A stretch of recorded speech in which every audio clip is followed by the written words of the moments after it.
This is really exciting, fantastic development here that we've got going on in West Gosford. Yes, Ty. As you can see, we're right at the new Riverside Park development in West Gosford, doing quite well, only 3 to 4 months old, and they already have 75% occupancy rate.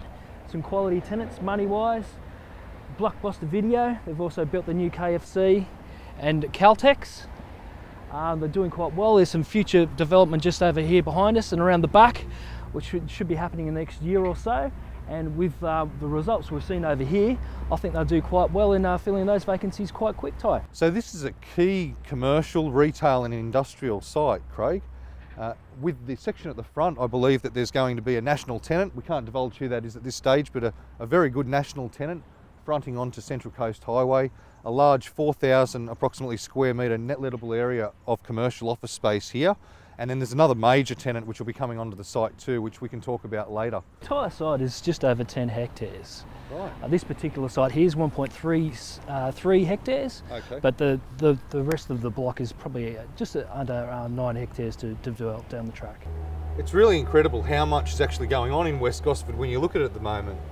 Can you tell us a bit about this development here? Well, we have another major national tenant moving in. Bunnings Group just bought it last year for $9.9 million. 4.5 hectare site. So this is the old Sterling site. That's correct, yeah. So there's a bit of history attached to the site as well. So Sterlings were in here for decades and decades, operating what's now going to be very similar to the modern day Bunnings back in that day. It's come full circle, hasn't it? It has, and there's so many columns compared to the clearspan development they'll be seeing on the site when they get in here.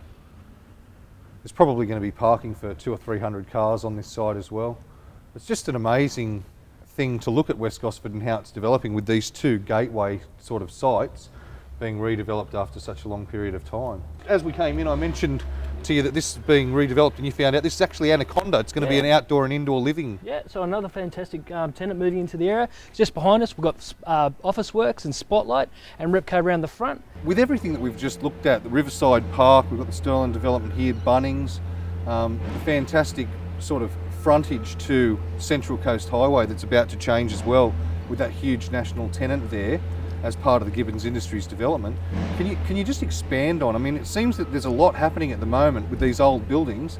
Why are people wanting to stay in and do more business in West Gosford? People want to stay in West Gosford because it is known as an area where their businesses can be found. They have networks already built up with surrounding businesses, and people know to come to them. Okay, so they're working off the suburbs as well, I guess, in the area? That's right, because it's still a central location. It's 10 minutes to Erina, it's 10 minutes to the F3 freeway.